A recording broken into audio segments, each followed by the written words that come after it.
If you could please stand for the Pledge of Allegiance. I pledge allegiance to the flag of the United States of America and to the republic for which it stands, one nation, under God, indivisible, with liberty and justice. Thank you. Please be seated. Good morning, everyone. I want to welcome you to the December 19th, 2022 Land Use Hearing Officer hearing. My name is Susan Finch, and I'll be presiding as the hearing officer over today's cases. Let me start by introducing Mr. Tom Hisney. He's to my left. He's with the Development Services Department. He'll introduce other staff members as well as going over any changes we have to today's agenda. Mr. Hisney. Good morning, Mrs. Finch. I'm Tom Hisney with Development Services. To my left is Carmen Mason, also at Development Services. To our far left, or my far left, is Israel Monsanto with Development Services. Throughout the course of the meeting, we'll be joined by other staff members of Development Services. Will be joined remotely. Also, we will be joined remotely by county attorney staff, Mary Dorman and Cameron Clark. And also, we will be joined remotely by Planning Commission staff, Jillian Massey. We have a number of continuances and withdrawals from today's hearing that I will read into the record. Item A1, variance application 22-0722. The applicant is Larry Albritton. This application is out of order to be heard and is being withdrawn from further processing by the zoning administrator. Item A2, variance application 22-1271. The applicant is Stuart Kaufman. This application is out of order to be heard and is being continued to the January 23rd, 2023 Land Use Hearing Officer meeting. Item A3, variance application 22-1361. The applicant is Navigator Academy of Leadership, South Shore. This application is being continued by the applicant to the January 23rd, 2023 Land Use Hearing Officer meeting. Item A4, variance application 22-1508. The applicant is Einert Simon Cruz Beria. This application is being continued by the applicant to the March 27th, 2023 Land Use Hearing Officer meeting. Item A5, variance application 22-1528. The applicant is Pastor Rodney Bandy. This application has been continued by staff to the January 23rd, 2023 Land Use Hearing Officer meeting. Item A6, variance application 22-1530. The applicant is Louisa Alonzo. This application is out of order to be heard and is being continued to the January 23rd, 2023 Land Use Hearing Officer meeting. And that concludes the withdrawals and continuances. All right. Thank you so much, Mr. Hisney. I appreciate it. Let me start by going over our procedures for today's hearing. Our hearing today consists of agenda items that require a public hearing by a land use hearing officer. I'll conduct a hearing on each agenda item and will file a decision within 15 business days following today's hearing. Our hearing is informal. I'll ask questions related to the scope of testimony. I may call and question witnesses as I deem appropriate and will decide all questions of procedure. I'll take evidence, but will exclude evidence that is irrelevant, immaterial, or unduly repetitious. Evidence may be presented in written form, and all testimony must be under oath. Hearsay evidence may be used to supplement or explain other evidence, but shall not be sufficient alone to support a finding by me unless it would be admissible over objections in a civil action. Our order of presentation today is as follows. You'll note on today's agenda, we start with the variances and then we go into special use. The order of presentation is the same, except for this important part. Variances, the staff goes first. Development Services staff goes first and presents their findings on the application. On special uses, the applicant goes first and has 15 minutes to make their presentation. So then next we will go to, and the same is true for variances, when next we go to the applicant, they also have 15 minutes to make their presentation for the application. Then we will go to proponents, anyone who would like to speak in favor of an application. Total time, 15 minutes. The same is true when we go to opponents, anyone who would like to speak against an application. Total, 15 minutes time. We then go back to Development Services for 5 minutes to see if they have any comments or additional findings based on today's testimony. And then finally, the applicant has the last word with rebuttal. They have 5 minutes to conclude, to respond to any issues or items that have occurred during the hearing. I don't think we'll have any time issue with proponents looking at the room today, so I think we're good with that. When you do, if you are going to speak today, whether you're in person in the room or you're online, if you could start by giving us your name and address for the record. We are recording this hearing and we want to make sure that we have your information correct. If you are, and then when you're done, if you are in the room, if you could see Allison, she's to my right, she's with the clerk's office. She is keeping a list and you should sign in with your name and address and also the application number to which you spoke. So now let me turn to the county attorney who will provide the legal requirements for appealing a decision made by a land use hearing officer. Ms. Dorman, good morning. This is Mary Dorman from the County Attorney's Office. This land use hearing officer public hearing is for variance and special use requests. This is the time for interested parties to present evidence and testimony. Once the hearing officer has closed the case, the record of that case is also closed, and no new evidence regarding that case may be submitted thereafter. Any decision by the hearing officer may be appealed to the Land Use Appeals Board. Should a decision of the hearing officer be appealed, the evidence and testimony presented at this public hearing shall be the only evidence that is subject to review by the Appeals Board. In reaching a final decision on petitions, the Appeals Board will only consider the decision of the hearing officer and the record made at this public hearing. If an appeal is filed, the Appeals Board hearing shall consist of oral argument by the party appealing the decision, county staff, and any interveners, each of whom may be represented by legal counsel. The following shall have standing to appeal a decision of the hearing officer or to intervene in an appeal. 1, the applicant, or 2, anyone who appeared before the hearing officer, presented testimony or other evidence, and is adversely affected by the decision of the hearing officer. It is the role of the county attorney's office to ensure that no new evidence or testimony is allowed before the appeals board that was not presented to the hearing officer at today's hearing. The county attorney will recommend that the appeals board disregard evidence or testimony that is outside the record made at today's public hearing. Any evidence presented to the appeals board that is outside of the record created at today's hearing could jeopardize the legality of the appeals board decision, and the presenter of that evidence could hurt their own cause. The safest course of action then is for you to write down any comments you make today and repeat them to the appeals board. Thank you very much. I appreciate that.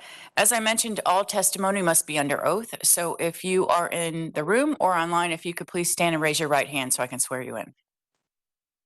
Do you solemnly swear the testimony you're about to give is the truth, the whole truth, and nothing but the truth? I do. Thank you so much. Before we move on, let me just put on for the record, this is the last hearing, the last land use hearing officer hearing, as well as zoning hearing master hearing that occurred last week. In this room, the county is moving back all of their hearings to the county center, which is at 601 East Kennedy Boulevard on the second floor. It is no small feat to move this, so we thank Hillsborough Television for doing this. This is an incredible thing they did, and it, I think, also increased public participation virtually, which I imagine will continue, so that's a good thing. All right, Mr. Hisney, let's call the first case.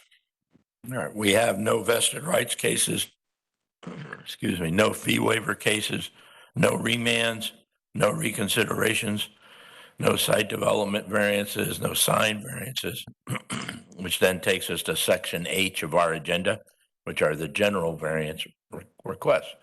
First case is H1, variance application 22-0851. The applicant is Brickemeyer Law Group.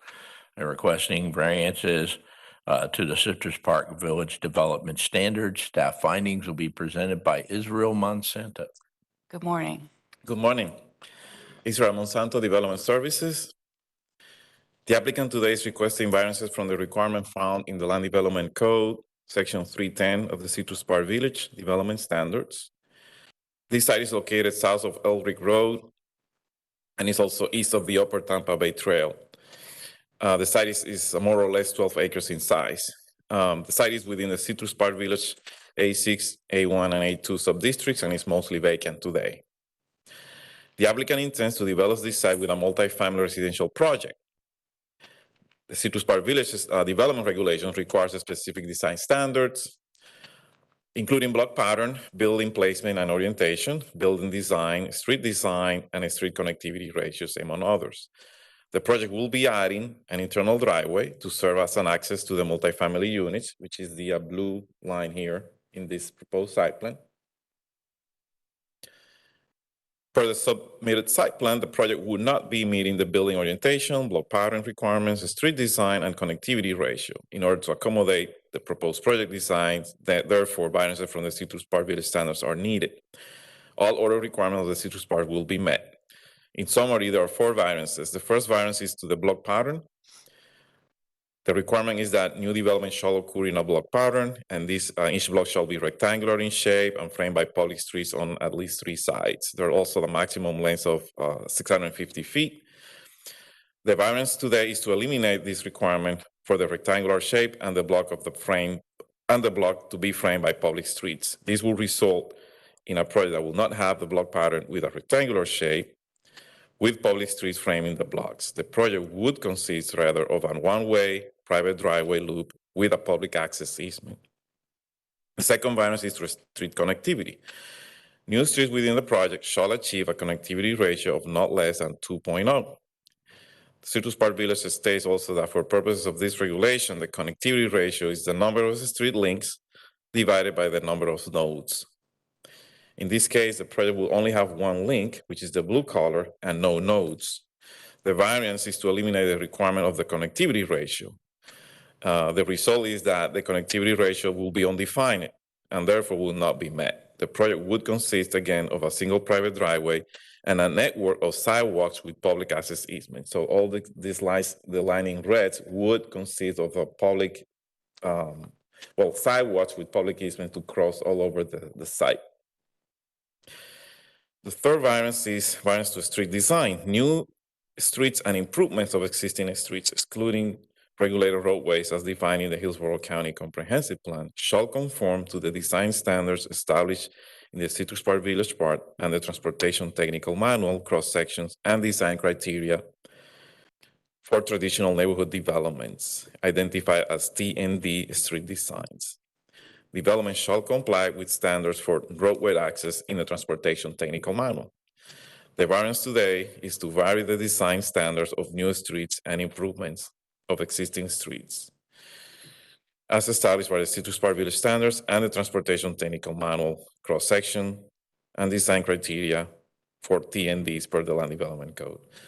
This will result in a single-lane road that would be allowed to be constructed in lieu of a 2-lane road as required by the Transportation Technical Manual cross-section. And the last variance being requested today is to building orientation. The front of all principal buildings shall face an improved street right-of-way and shall not be separated from the right-of-way by other building, stormwater facility, or common parking area or driveway serving more than one dwelling unit.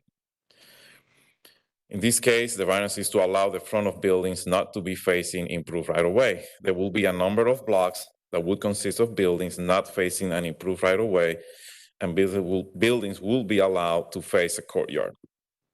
The applicant intends to build some of the buildings facing the internal driveway, but some of them will have courtyards and will not be facing directly to that blue, the driveway in blue in the site plan. And that's the summary of all the variances being requested, and I'm available if you have any other questions. I just have a question regarding the street design component, the variance for that. First, did County Transportation review this? Yes, they review it and they're actually available online if you have any questions for All right. that. And did they file comments? I didn't see them. Are they in the optics? Did they file agency comments? I don't believe they file agency comments on the variance. But they have reviewed They review this application with the applicant and with zoning staff. Okay, well then I'll ask my questions. Sure. Thank you so much. I appreciate it. All right, is the applicant here? Good morning. He is. Good morning. I guess I can do this. Clayton Bricklemeyer. I'm actually now with Hill Ward Henderson, 101 East Kennedy, representing the applicant. Israel did a pretty good job of laying this out. I think you've been doing this long enough that if you've seen anything from Citrus Park, you're aware that everything in Citrus Park needs a number of variances. That's always been my experience. That community plan was constructed for a square piece of green field that does not exist in Citrus Park. So the main, and I think, is there a light? I feel like it's hard to see. Can you see that? Not yet. All right, sorry. The primary sort of hardship, I'm not going to walk through every single, I'm in the record on all the various criteria, so I'm just going to give you the general overview. The real hardship here is, this is the Upper Tampa Bay Trail. It is the county's intention for that never to be crossed. If it were to be crossed, there is still public right of way. That's the property line. This Alatona or whatever this Alatoma is not on our property. So there's the trail, there's a wetland to the south, there's a wetland to the southeast, and this is county property, and then that's county right of way that's not going to get vacated. That is basically the hardship. There is no opportunity to connect anywhere other than to try to match the intent of the code, which these guys have done extensive work to try to make this look like what Citrus Park Village plan wants it to look like. On the block pattern front, you'll see these dimensions, but these block patterns established by the public easements that make the sidewalks make these blocks 258 feet or so. I mean, my understanding of the intention of the policy here for the block pattern was to make it walkable, and that is achieved by doing this. I will also say that what you can't see here, and I have a site plan that I'll show you in a second just to give you a sense of what we're thinking when we get to the orientation, but there's going to be a system of alleys because these will be rear-loaded townhomes. That's what this is. This isn't garden apartments. This is going to be towns with rear-loaded deals. So, those alleys are also going to create a block pattern throughout this deal. The buildings will be oriented. I'll just show you now. Yeah, The buildings will be, I think it's helpful. There are reasons, and hopefully James won't get on and yell at me. There are reasons that this is not what the plan looks like that's submitted that have to do with right-of-way vacation, but this is the layout.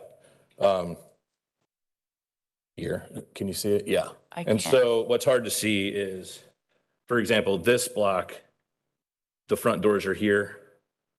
The front doors are here. This is an alley. So you can see there's extensive blocks being created there with the alleys. It's just a matter of where they load. So the garages are in the back and the front doors are here. The front doors are these little dots. And just orient me with the one-way Yeah. spine road that goes. So this gives like too much information on this side, but the road is this. Okay. All right. That's the blue that you see is that Okay. coming through there. So there's just this one block over here. For example, I'll skip to the orientation just for a second, the fourth variance. What's in the record, what I wrote up is I was talking mainly about this group because there's not enough room between what we have to do for stormwater to fit an alley to rear load these. So we needed to load them from this side. Obviously, I think if I were running that unit, I would prefer the view out over the pond and into the wetland, probably to the road. But So those units face the one-way road.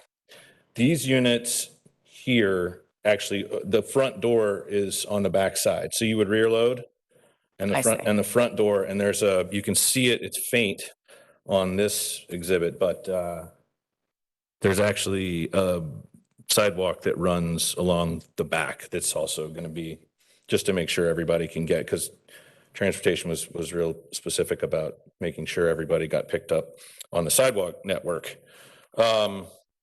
The connectivity ratio never works. I would actually maintain we have a mathematical conversation here because one link and 0 nodes is infinity. And I would say infinity is more than 2. But we asked for it and we all agreed that we would just go ahead and include it. I don't know if you've ever dealt with this before. It's like the most confusing concept in the world, the connectivity ratio, when it comes to actual practical application. So I would say that's 2 links. I guess it's 1 because It's never broken by a node because there's no nodes. And the reason there's no nodes is there's no opportunity to have a node because there's nowhere to go. There's a trail and a wetland and a wetland.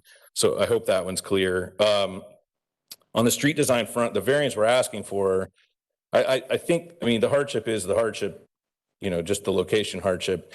There's also the matter of this is a CMU 12, and this is designed to something like 7. So that's just to get halfway. We needed to go with this, and trust me, they've designed this extensively, and we've had lots and lots and lots of conversations. But this cross section that we will eventually get approved is going to look exactly like the cross section of the Citrus Park Village Plan, except it's going to be one way.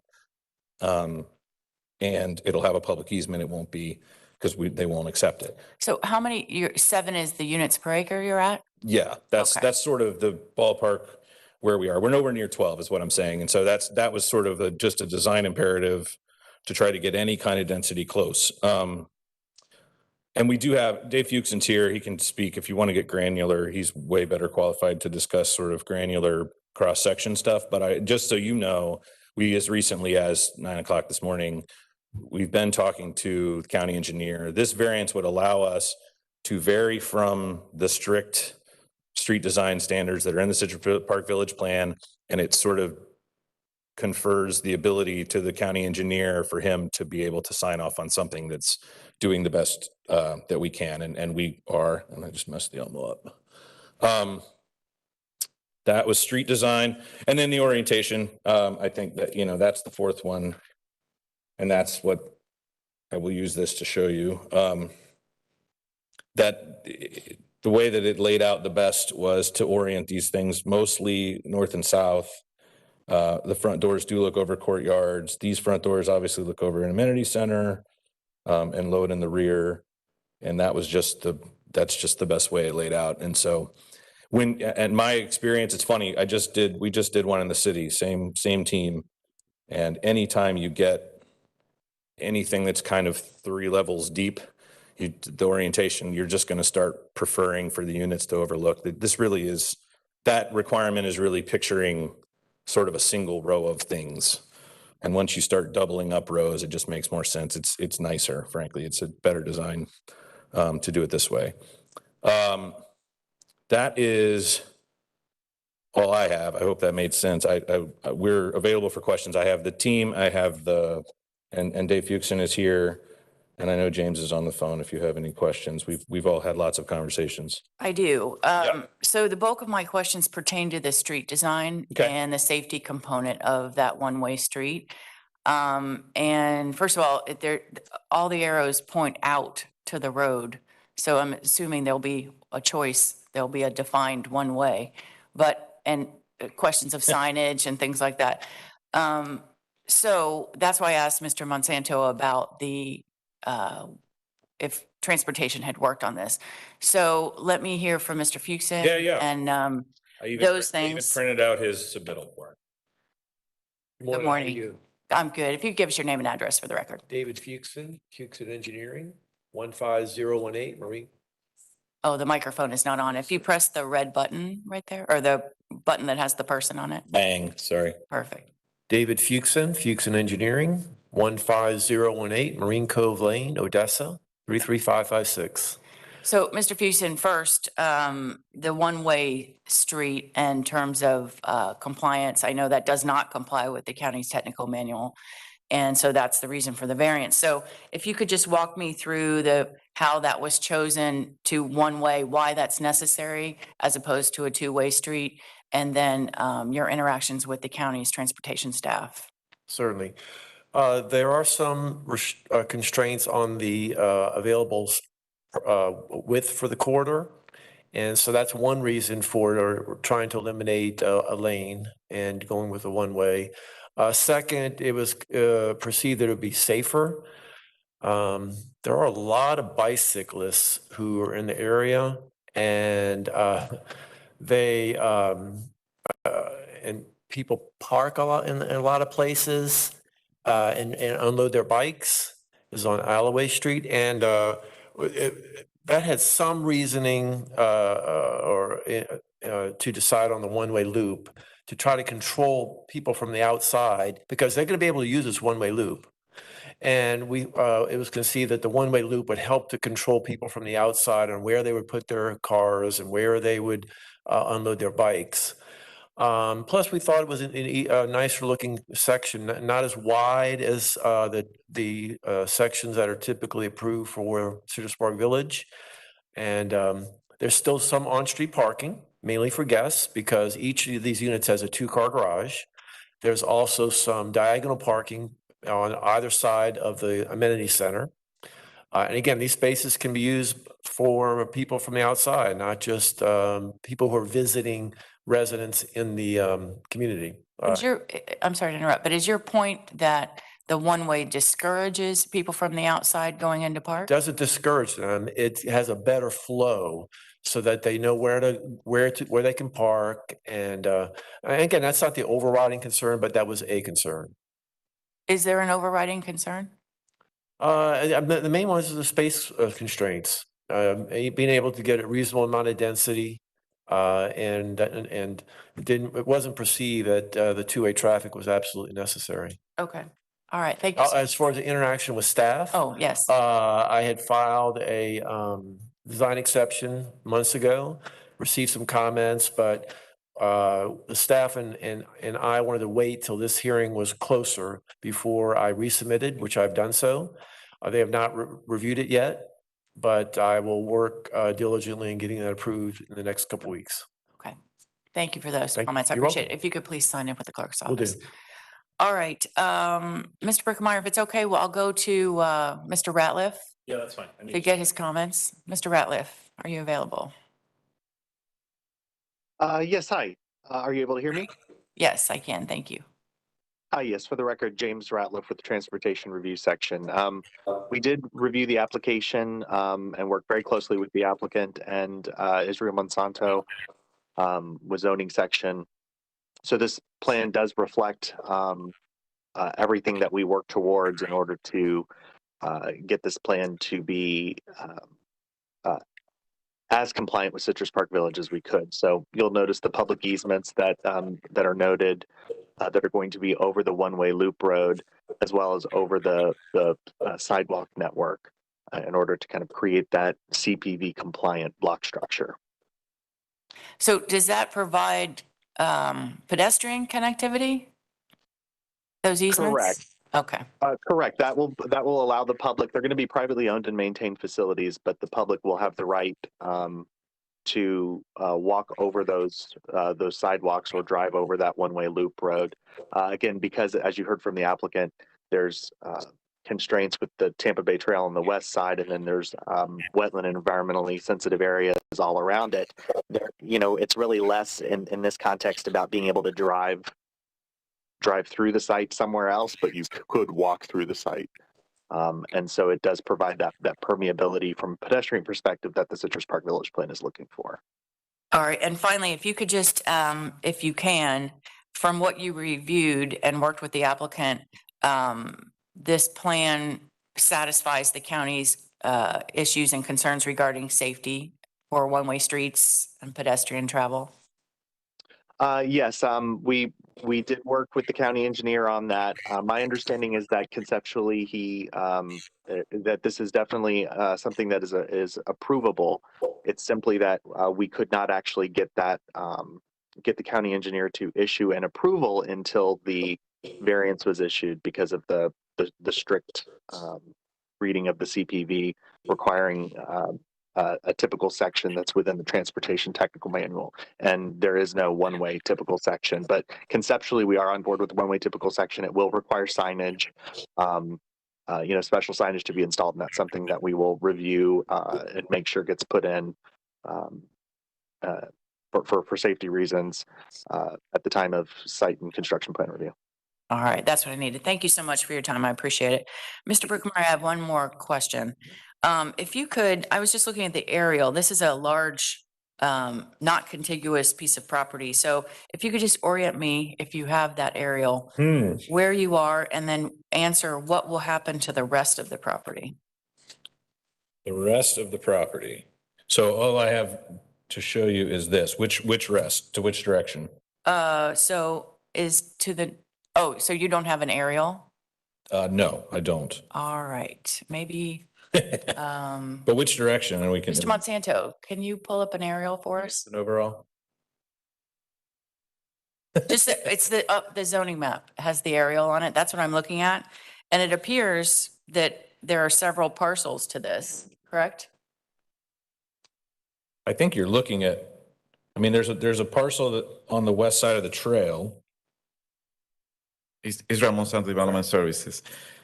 The thing is that these folio numbers, some of them are bisected by the trail. So they're also part on the west side of the trail, but they're not part of the project itself. Mhm. So there are some parcels here on the west side of the trail that also fall within the same folio numbers, but they are not part of this multifamily project. There will be, now the applicant may confirm what's going to happen to those areas that are on the west side of the trail, but that's why you see them probably in the zoning.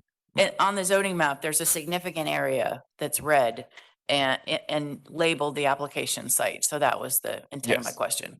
Yes, All right. because they're the same folio numbers, but they're like split or bisected by the trail. But Right. they remain on one side of the trail, and this project is on the east side of the trail. Understood. Correct. All right. We also have, and that's what I was just clarifying with them.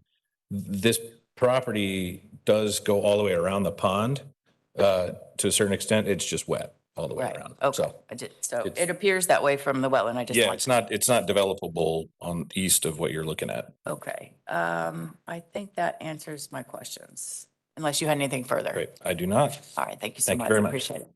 All right. This time we'll call for anyone who would like to speak in support. Is there anyone in the room or online? Seeing no one, anyone in opposition to this request? No one. All right. Mr. Hisney, anything else? No, ma'am. Mr. Masanto, nothing? Sorry. Forget that staff is in the room sometimes. All right. Mr. Brickmeyer, you have the last word if you'd like it. All right. Thank you. And then with that, we'll close variance 22-0851 and go to the next case. Next case is item H2, variance application 22-1544. The applicant is Kimberly Johnson, requesting a variance to accessory structure requirements. Staff findings will be presented by Isis Brown. Sir, staff goes first and then. Oh, and then I. We'll get with Yes, you. sir. Just one second. Okay. Yeah, That's right. thank you so much. Good morning, Ms. Brown. Good morning, Isis Brown, Development Services, variance application 22-1544. The applicant is requesting setback variances to accommodate two existing accessory structures on a lot zoned RSC 9. First variance, accessory structure in the front yard. Per LDC section 6.11.04C.1, accessory structures shall be permitted in the front yard at twice the depth of the required front yard, or 50 feet, whichever is less. Per LDC section 6.01.01, a minimum front yard of 20 feet is required in the RSC 9 zoning district. Therefore, the required setback is 40 feet. The applicant requests a 27.3 foot reduction to the required front yard setback to allow a front setback of 12.7 feet from the south property line, which is in the front yard. The second variance, accessory structure on the west side of the property, per LDC section 6.11.04.C.2, accessory structures may required side yards, provided that such structures are more distant from the street than any part of the principal building or on the lot abutting said required side yard, providing the accessory structure is not closer than 3 feet from any side lot line, including architectural features such as cornices, eaves, and gutters. The subject accessory structure identified as storage on the site is closer than that as mentioned above. Therefore, it is subject to the principal setbacks. Per LDC section 6.01.01, a minimum side yard setback of 5 feet is required in the RSC 9 zoning district. The applicant requests a 4.2-foot reduction to the required side yard to allow a setback of 0.8 feet, approximately 9.6 inches, as measured to the roof overhang from the west side property line. Findings, per LDC section 6.01.01, a minimum lot size of 1/2 acre of uplands is required in the use of a septic system. The property is serviced by septic system and only 0.17 acres in size, approximately. Therefore, it is non-conforming. However, it has been certified as a legal non-conforming lot per NCL 22-1682 and has been placed in the record. Second finding, the subject parcel is subject to building violation HC CMP 21-000661 and code enforcement violation CE 210116-381, which has been placed in the case file for this application. This ends my report. I am available for any questions. No questions at this time, but thank you very much. It's time for the applicant. Good morning. My name is Lance Johnson. I'm the husband of Kimberly Johnson. Sir, Our address is 6514. excuse me. Unfortunately, the application only identifies your wife as the applicant and does not identify a representative to speak in her behalf. And consequently, I think you may have to try to get your wife to phone in. How would she just call over mine, or She's where? could I just get her to call over mine, or would she have to phone in on? It would have to be through this process, but I don't know that, and you maybe want to ask the county attorneys this, I that, was just looking on the deed to see if his name was on the deed. yeah, see if I'm on it's the on the deed. homesteading. Yeah. I don't know if, It's not? It's not on the property appraiser sheet. Well, here, let's look on the deed online. I'll go into optics here. Hold on.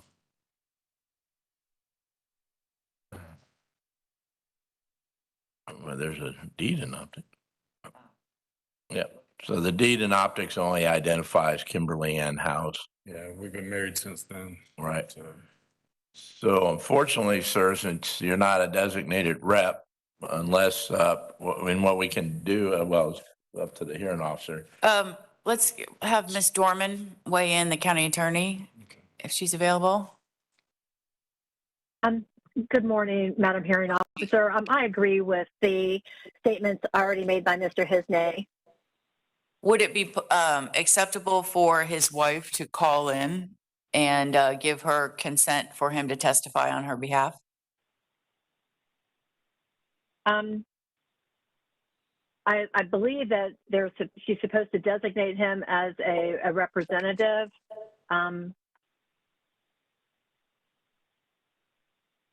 If she could come in, yeah, if she could appear virtually and we could get her on a camera, you should do it by phone.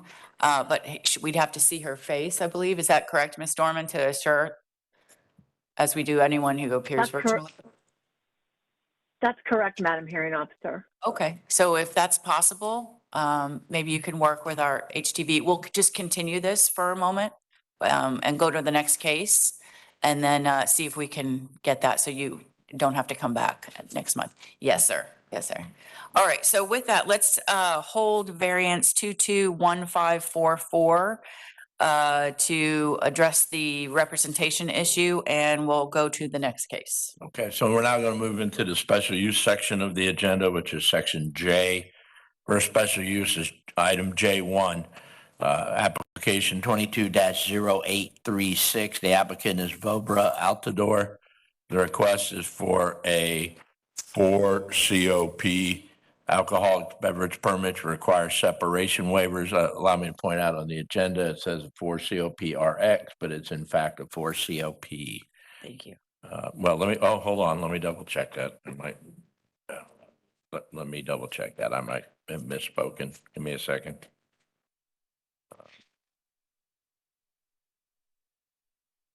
I think I did, yep. No, actually, I'm incorrect. It started off as a 4-Cop and turned into a 4-Cop RX. I apologize. So no, that is correct. It's a 4-Cop RX. Staff report and recommendation will be presented by Sam Ball following the applicant's presentation. All right, is the applicant available? Good morning.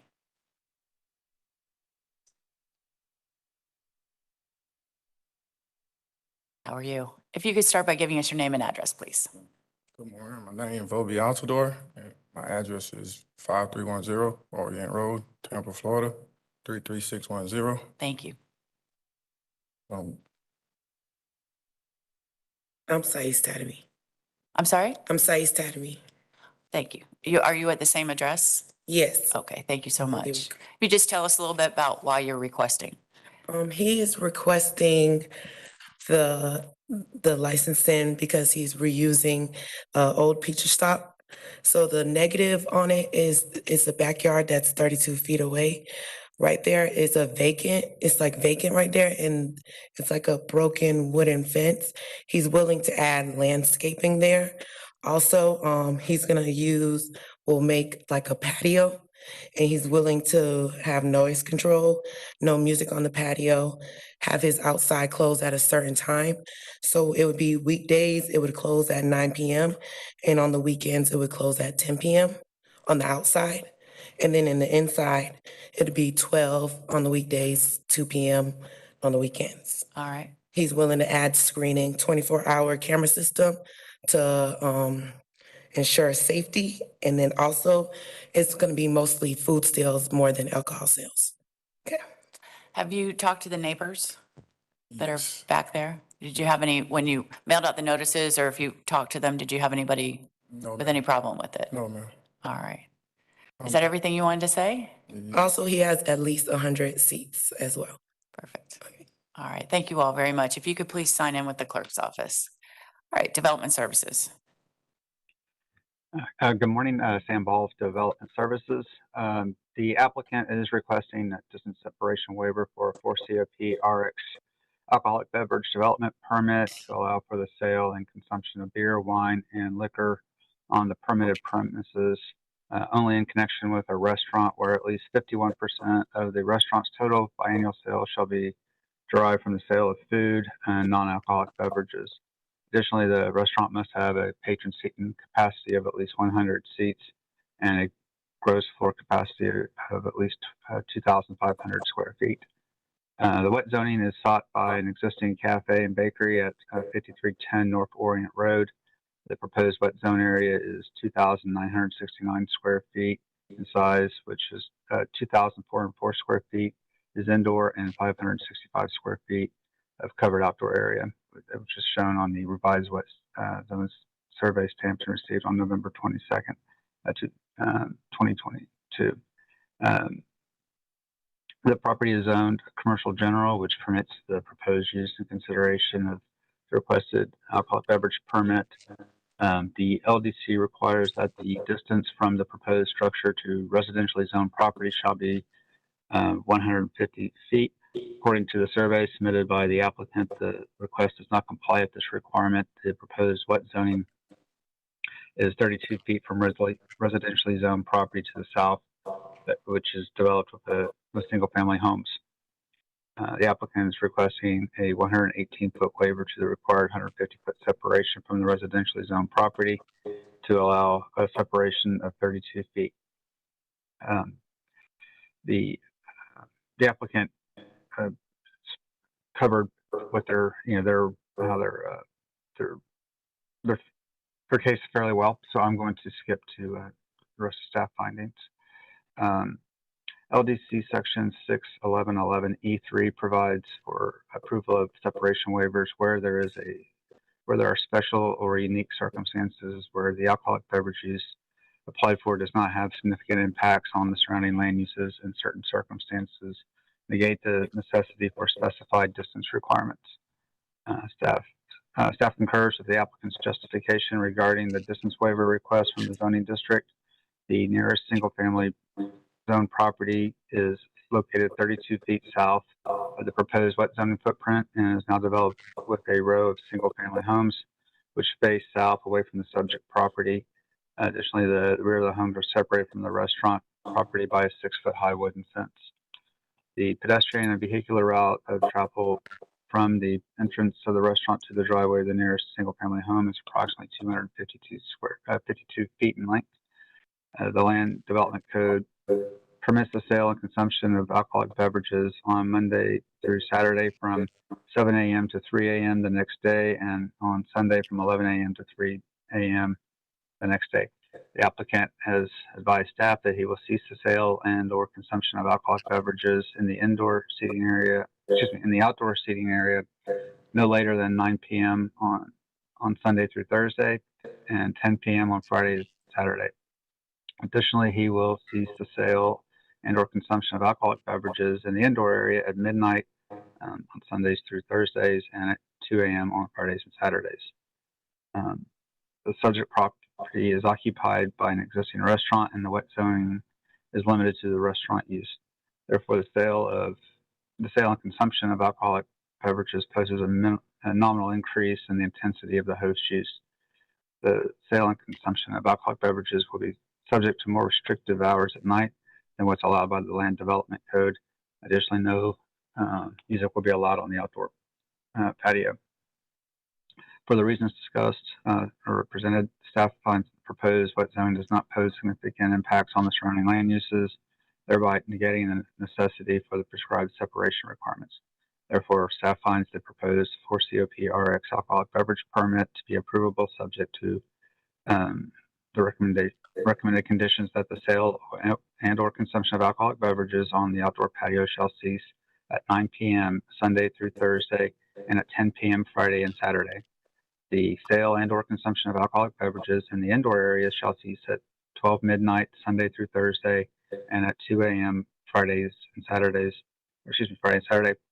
A solid 6-foot-high fence shall be installed and maintained along the south edge of the outdoor patio, and no music shall be allowed on the outdoor patio.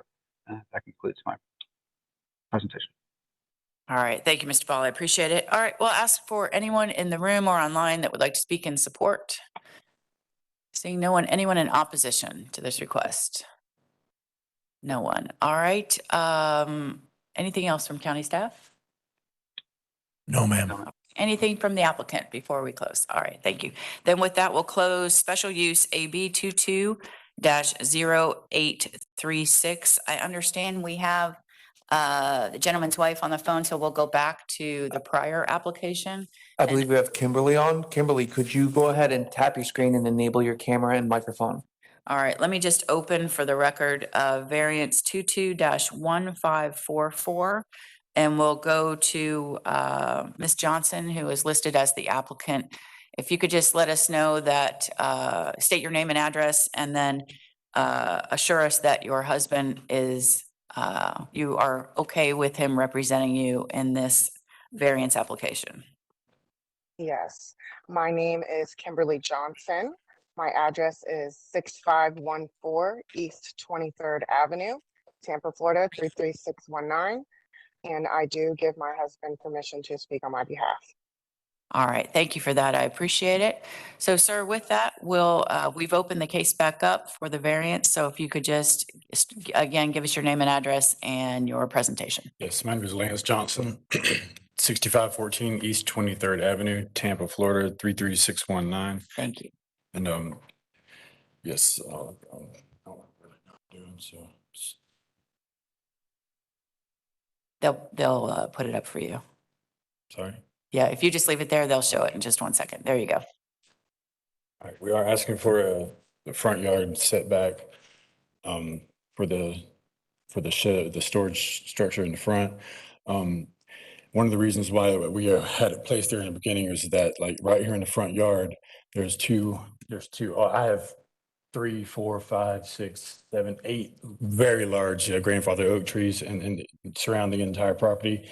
These two right up front block access to the sidewalk. Whenever the shed on the side, this whole lot on the side here, there's a house there now and there's a fence there now, but that was an entirely empty lot whenever we had this shed brought in. So that's why and whenever he had his fence put in, he actually 2 feet up here at the front on my side, or is actually on his side, is actually his property line. But when he put his fence up, he said that he wasn't picky about it because there's an existing driveway there. He would have had to add 2 feet of concrete to all the way down. So he was not worried about that. So, but the only thing is I have to get the variance for that for down to a 0.8 feet on the side because it was so close whenever he put his fence in.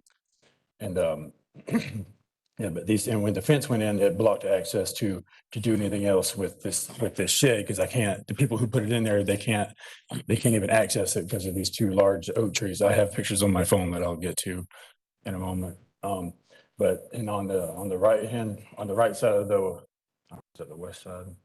On the east side of the property, there's another 4 large oak trees that span the whole side of it, and they're even larger than the ones in the front. So, and actually, when I got this survey done, I found out that my property line, there's a chain link fence that is right behind the shed.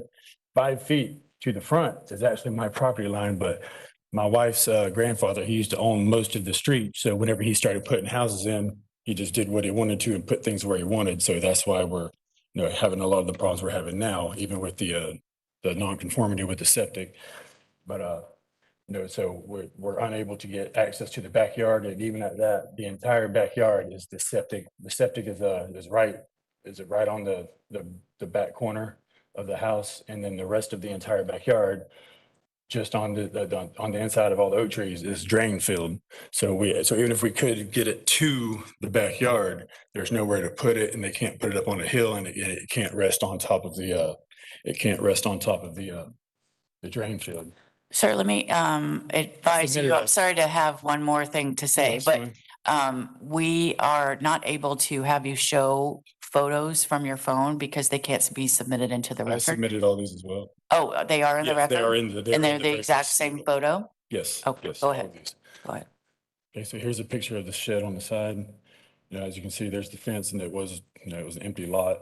My family was here that day. I was taking all the pictures. So here's the 2 oak trees in the front, and from the oak trees to the house is about 22 feet. So, and from this oak tree on the left to the fence is only about 6 to 7.5 feet. So it's not enough room to get it to fit the trailer that they come and move sheds on. Here's another picture of the front yard from the corner. Here's down the side. This is directly behind the accessory structure in the front yard. So as you can see, that gives us very little room to even do anything. And just the cost alone to cut trees down to try and make it conform was just astronomical. It's just crazy. And this is again looking at that very first tree beside the accessory structure in the front. And this is the looking at the back side of the shed from the backyard. That's just another view of all the oak trees in the way. Another one a little further back. There's the septic right here, where it starts.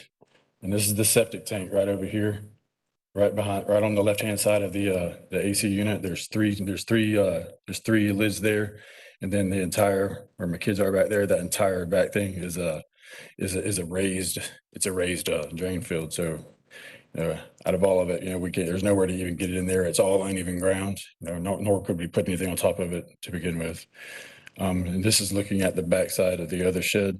That's where the other tree starts. From this tree to the back of the shed is about 30 to 35 feet. So, it's not really much room leaving to access anything. And this is looking the other direction from that previous photo. You can see how the ground slopes down all the way around. So that's. Let me ask you how this came to light. I heard in the presentation from staff that there's a code enforcement violation. How did this all come to light? Someone in our neighborhood just called and wanted to complain about a structure in the front yard. I believe the person that we did find out that did the complaint was someone that we had an altercation with a few years ago. He approached our children outside of my wife's grandfather. He lives right around the corner, and he stopped and he was talking to them, and just he's always I don't know the person personally, but he's always riding around drinking. He's always drunk. I can tell. Everybody in the neighborhood can tell. He's always messing with kids. He stops kids when there's nobody around, tries to talk to them, and he acted like he was going to let out his dog on my kids outside of my wife's outside of our grandfather's house. And so we called the cops and made a complaint. We filed a complaint on him about harassment or whatnot, just harassing the kids. And I believe that this stems from that incident. Have you talked to the neighbors, your other neighbors, or did you get any responses when you mailed out the notice? I got no responses whatsoever. Okay. Yeah, my neighbor, the one directly beside me about, and he didn't even want to take his property line because, we get along well. We hang out sometimes, he just didn't want to, it would have been more work to him to add to his driveway and take his property than to just put up a fence right along the slab that he has there already.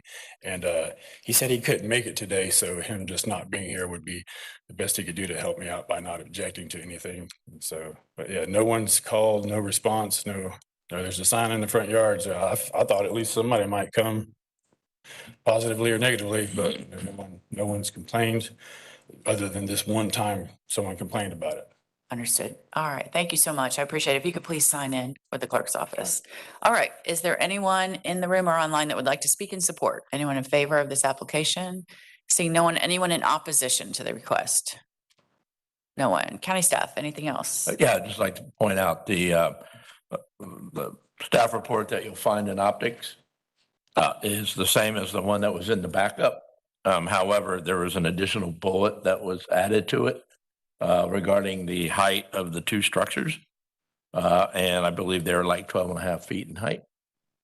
And so the original draft ended up in the backup, but what's in optics is the same report with an additional finding regarding the height of the structure. All right. And you said that's at 12 feet Approximately 12.5, I believe.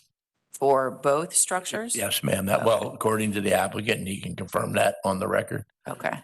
if he If would. you could do it, just give us your name real quick, and then if you could answer that question. Lance Johnson, yes, they are both about 12, right at 11.5 to 12 feet tall from the ground. Thank you so much. I appreciate it. So with that, we'll close variance 22-1544 and go to the next case. Okay, that's going to take us back to the special uses. We'll go to item J2, special use 22-0872. The applicant is David Wright with TSB Companies. Request is a special use for a church. Staff report and recommendation will be presented by Colleen Marshall following the applicant's presentation. Planning Commission staff will also provide comment on this case. All right. Mr. Wright.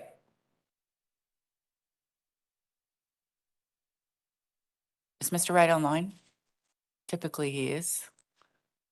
I don't see his I'm name. not seeing his name either. All right. Well, let's see if we can contact him, and we'll hold this case and we'll go to the next case.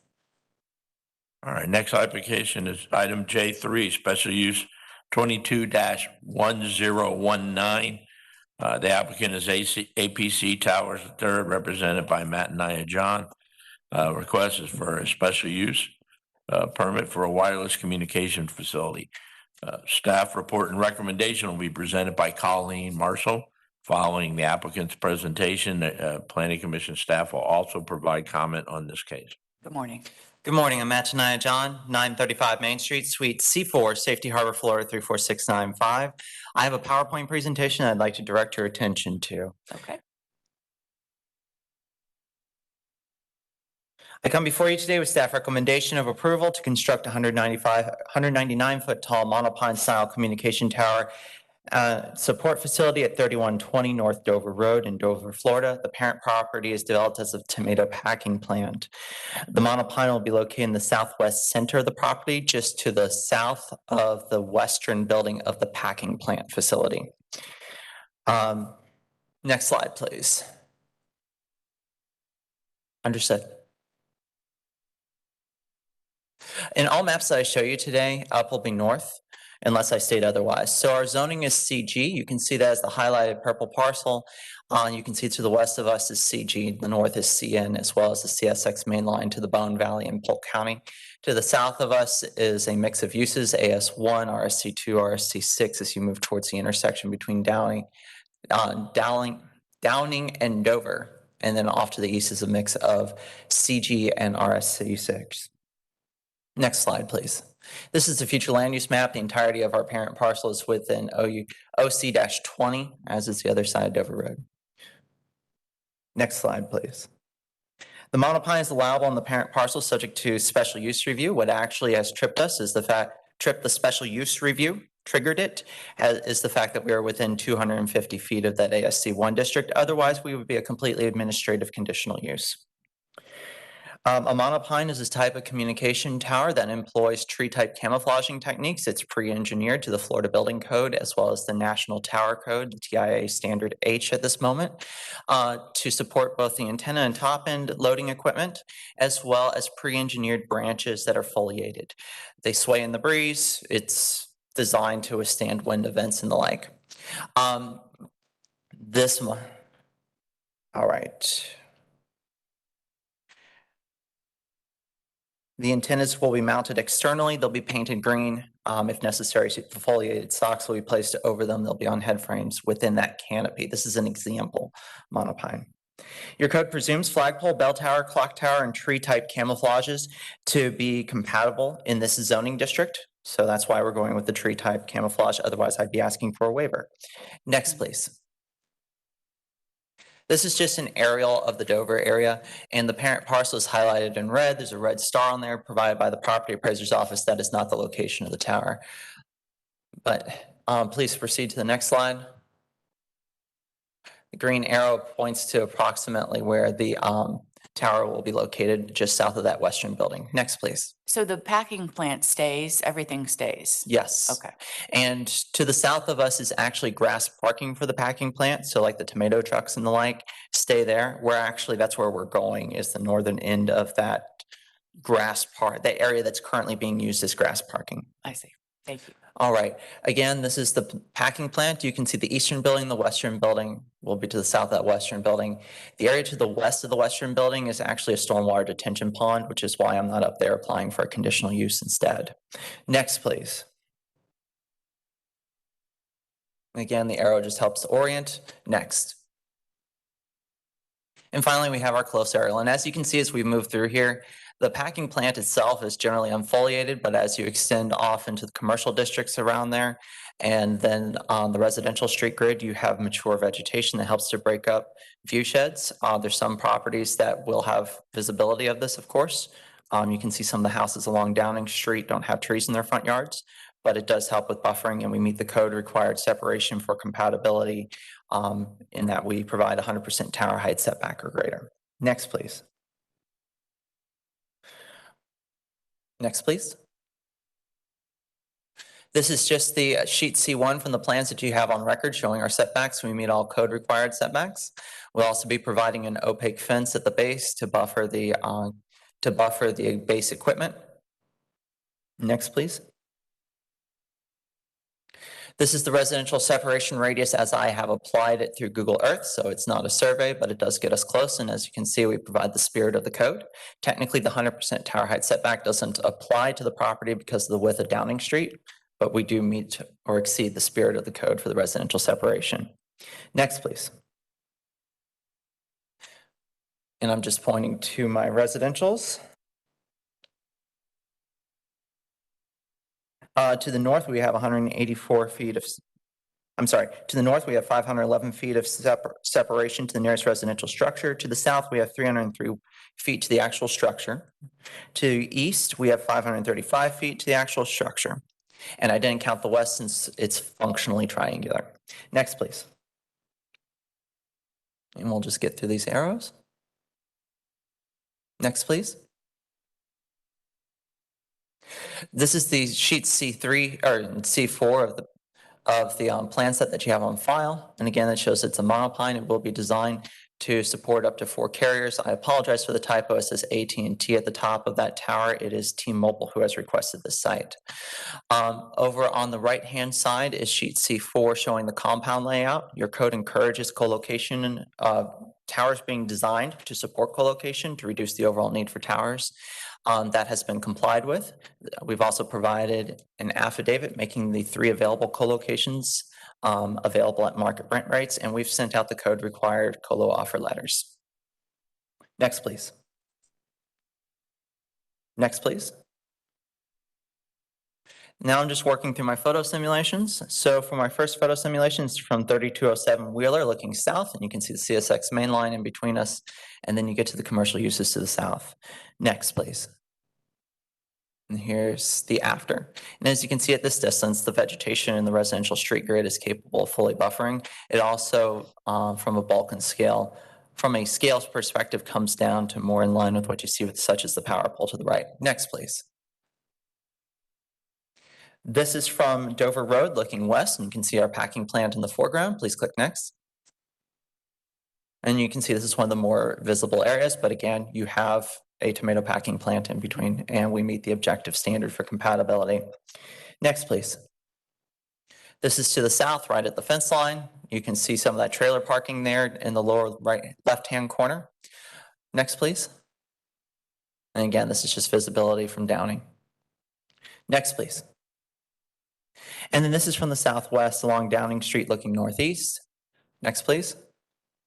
And as you can see, the vegetation, even along the property line, would be able to buffer it up to the approximate bottom where there is vegetation, up to the approximate bottom of the canopy.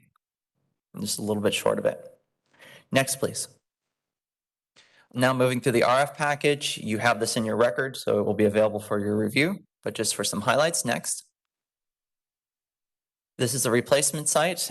Basically, communication cellular companies fight the same concurrency battles that the county does with its roads, and that we're always trying to keep up with traffic, and we're always trying to expand coverage service into areas that didn't need them before, as we use cell phones in places like our homes and inside buildings, as opposed to previously using them outside and along roads. Next, please. These are the frequencies that will be used. Next, please.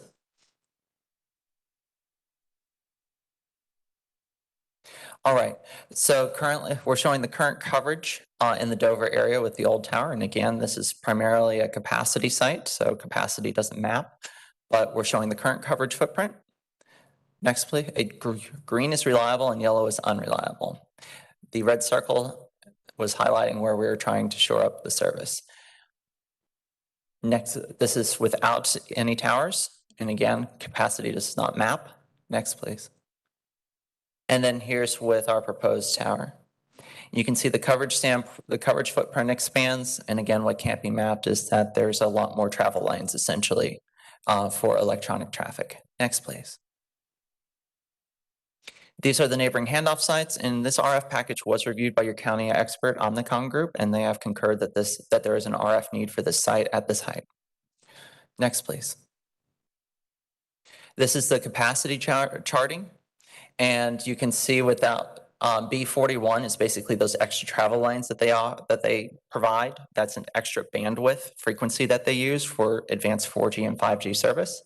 You can see without the B41 capacity line, without B41, the current configuration, they would be exceeding capacity, or they are exceeding capacity in Q4 2022 on at least one of the towers. And you can see once they add that additional bandwidth, we will have room to work with for the foreseeable future. Next, please. All right, so just to run through some housekeeping, the notice went out on November the 8th, 2022. You have the affidavit on file. Our co-location offer letters have gone out. APC has received FAA and HCA approvals for the monopine, and it will be completely dark at night. As you heard from me, your county expert concurs that the site is needed.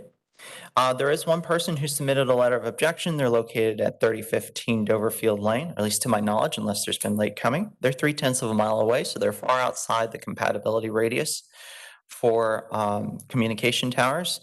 It also looks like they were talking in terms of harm, and I would remind the bench that the Telecom Act of 1996 prohibits the regulation of communication towers by local jurisdictions based on the environmental effects of RF emissions, real or perceived. All right. Lastly, I'd just like to show you, I'd like to touch on the safety. And I think I forgot to put my 911 call statistics in there.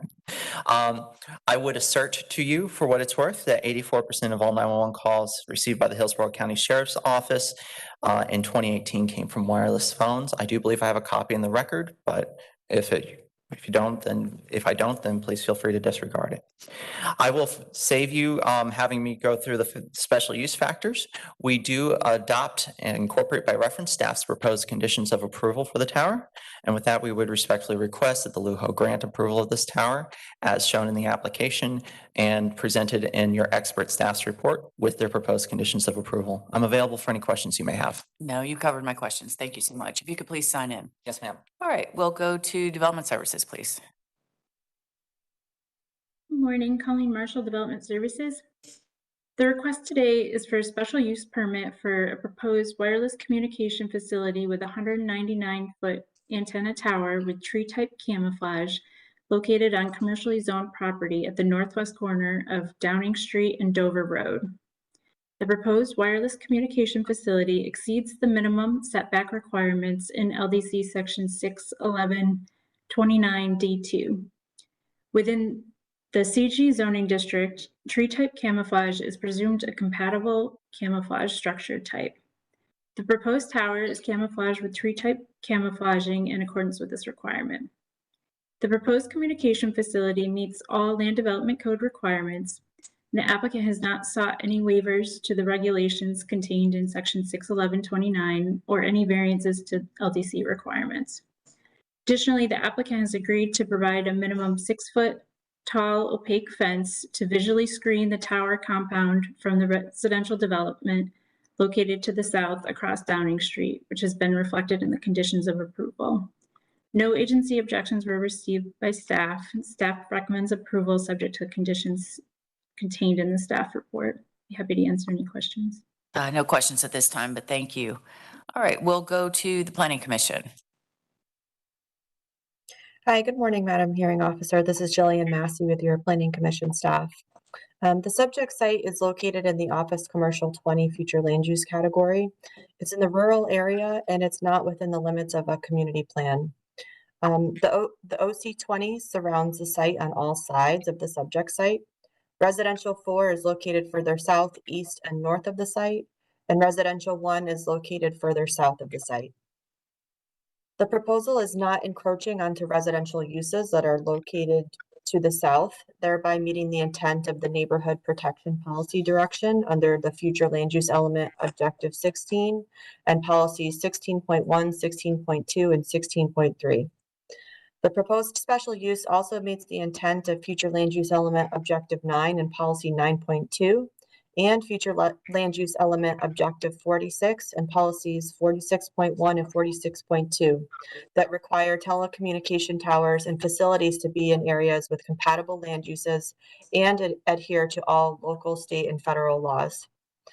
And based upon these considerations, Planning Commission staff finds the proposed special use consistent with the unincorporated Hillsborough County Comprehensive Plan, subject to the conditions proposed by the Development Services Department. Thank you.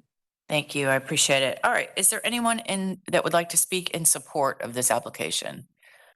Seeing no one, anyone in opposition to this request? No one. All right. County staff, anything else? No, ma'am. The applicant, anything else you'd like to add before we close? Matt Shania, John again. No, ma'am. I am available for any questions you may have. Thank you for your time and season's greetings. Thank you so much. I appreciate it. No more questions, so we'll close special use 22-1019. And did we determine if Mr. Wright is available? He is. All right, so let's go back and open that case.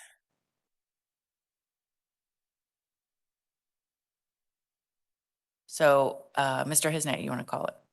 Yeah, this is item J2, special use 22-0872. Applicant is David Wright with TSB Companies Incorporated. The request is a special use permit for a church. Staff report and recommendation will be presented by Colleen Marshall following the applicant's presentation. Also, Planning Commission staff will provide comment on this case. All right, Mr. Wright, good morning. Good morning, Madam Hearing Officer. I apologize. I had a mix-up this morning, but this is a request for an up to 600-seat church on a 5-acre parcel. I've reviewed both the staff reports, and we're in agreement with the conditions of approval, including the requirement to upgrade Broadway to county standards. We have not received any contact from anybody we sent notices to, and so I would request your approval of this special use. Thank you. Mr. Wright, just two quick questions. One is, I read in the backup there is an existing church on this property. Is that correct? That's correct. How many seats are in that church? I believe it's less than 300. Less. All right. And so the church, the existing church will be expanded? Correct. They're building another building as indicated on the site plan, and they'll be moving the congregation to that building, and the existing church building, which is be located, it's located to the southwest of where the new building will be. They'll be used for other type of uses. Okay. And then my other question was regarding the transportation figures that are a part of the staff report and your application. The CN uses that are noted of a drive-through bank and fast food, were those just presented as a worst case scenario in terms of calculating the traffic? That's correct. Okay, understood. All right, thank you so much. Development Services. Colleen Marshall, Development Services. Request today is a special use permit for a church with 600 seats. A portion of the subject parcel is developed with a 125-seat church that will be converted to the Sunday school classrooms upon completion of the proposed 600-seat church. No waivers to the requirements found in Section 61125 or variances to the Land Development Code have been requested as part of the special use. Surrounding area is a mixture of commercial, office, and residential uses. The proposed church serves as a transition between commercial and residential uses. The proposed stormwater retention pond located on the southern portion of the site provides an additional buffer between the church and residential development to the south. No agency objections were received by staff. Staff recommends approval subject to conditions contained in the staff report. Happy to answer any questions. No questions at this time, but thank you. Planning Commission. Hi, this is Jillian Massey with Planning Commission staff. The subject site is located in the Residential 9 Future Land Use category. It's in the urban service area and within the limits of the Seffner Mango Community Plan. The proposed use, a church, is a residential support use and is compatible with the surrounding development pattern, as there is already a smaller church use on the site. Residential support uses are allowed within all residential future land use categories. The proposal also meets the intent of Objective 9 and Policy 9.2 of the Future Land Use Element, which requires all new developments to meet all local, state, and federal land development regulations. Residential support uses are not required to meet commercial locational criteria, as they're not neighborhood serving commercial uses and do not further a pattern of strict commercial development. Access will be provided via Martin Luther King Jr. Boulevard and arterial roadway. The southern part of the folio will be a stormwater retention pond and act as a natural buffer to the residential to the south. And therefore, the special use application meets the neighborhood protection policy direction in the future land use element in accordance with Objective 16 and policies 16.1, 16.2, 16.3, 16.5, and 16.10. Places of worship, schools, and daycare centers are defined as residential support uses by the comprehensive plan under future land use element policy 17.1 and are allowable in residential future land use categories if their intensity and design are compatible with the future land uses or the surrounding land uses, excuse me. The site's in the limits of the Seffner Mango Community Plan, which seeks to recognize and enhance the community character of the area by providing infill and compatible redevelopment. The proposed use would enhance the existing community character of the area by redeveloping the existing uses on the site in a more cohesive and coherent manner and improving access and connectivity. And based upon these considerations, the Planning Commission staff finds the proposed special use consistent with the unincorporated Hillsborough County Comprehensive Plan, subject to the conditions proposed by the Development Services Department. Thank you. Thank you. I appreciate it. We'll now call for anyone who would like to speak in support, either in the room or online. Seeing no one, anyone in opposition to this request? No one. All right. Mr. Hisney, anything else? No, ma'am. All right. Mr. Wright, anything before we close? No, thank you. Nothing further. Thank you. Thank you. With that, then we'll close special use 22-0872 and go to the last case. Yeah, last case is item J4, special use 22-1475. The applicant is Giroli Casso. The request is for a 2 COP alcoholic beverage permit, which requires separation waivers. Staff report will be presented by Tim Lampkin following the applicant's presentation. All right, is the applicant here? Yes, ma'am. Oh, good morning, Miss Liberty. If you could give us your name and address, please. Dixie Liberty, 200 Adams Avenue, Hopkinsville, Kentucky, 42240. I'm here on behalf of my client is requesting a 2 COP beer and wine consumption on and off premises, doing business as an Owl's Nest, located at 109 Kings Avenue, Brandon, Florida. Let's see, the square footage is 1553 square feet indoor area and 982 square feet of the outdoor area for the combined wet zoning area of 2535 square feet. Requesting one waiver, the distance from the proposed structural residentially zoned property shall be 250 feet.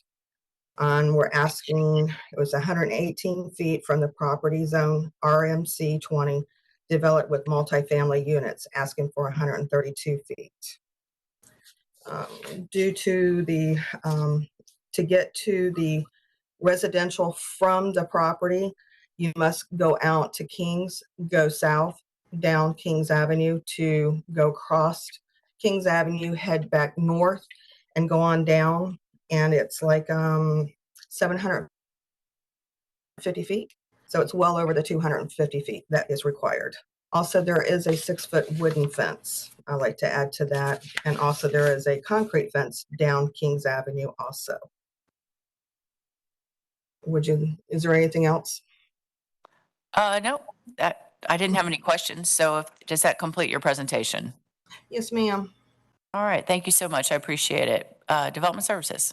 Good morning. Tim Lampkin here from Development Services for case number 22-1475, which is a request for distance separation waiver for a 2 COP permit. This particular wet zoning is sought for the Owl's Nest located at 109 North Kings Avenue in Brandon, Florida. The wet zone area will comprise a footprint of 1,553 square feet of indoor area and 982 square feet of outdoor area for a combined wet zone area of 2,535 square feet, as shown on the revised wet zone survey. Per LD section 6.11.11.d.5, the following distance requirements apply. There shall be no more than 3 approved of the same of a specific type within 1,000 feet.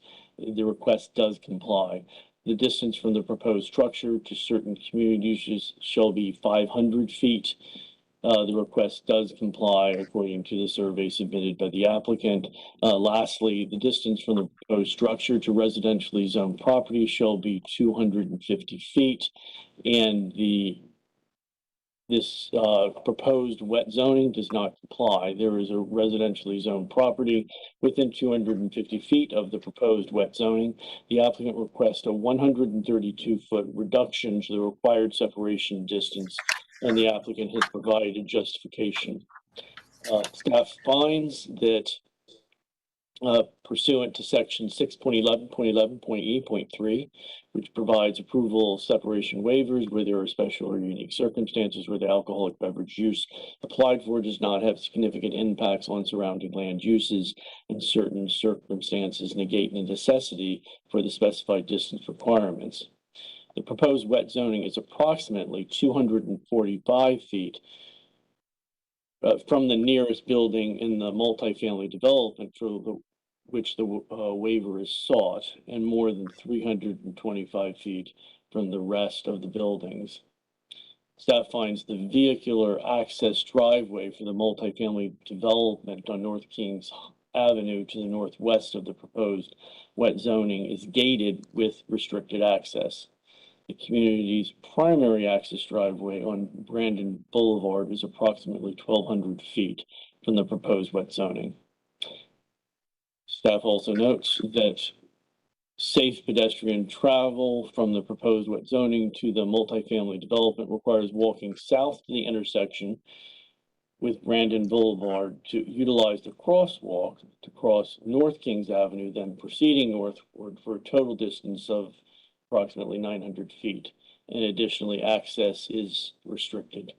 For the reasons discussed above, staff does find the proposed wet zoning does not pose significant impacts on surrounding land uses, and the necessity for the specified distance requirements is negated. Staff finds the proposed 2COP alcoholic beverage permit to be approvable. Approval is based upon the revised wet zone survey reflecting a total wet zone footprint of 2,535 square feet. And that concludes staff's presentation. Thank you so much, Mr. Lampkin. I appreciate it. Is there anyone in the room or online that would like to speak in support? Seeing no one, anyone in opposition? No one. County staff, anything else? Nothing further. All right. Thank you, Ms. Liberty. Anything before we close? Ms. Liberty, you're muted. I'm going to unmute you now. Go ahead. No, nothing else. Just have a great holiday. All right, you do the same. Thank you so much. We'll close special use AB 22-1475 and adjourn the hearing. Thank you all for your time and testimony.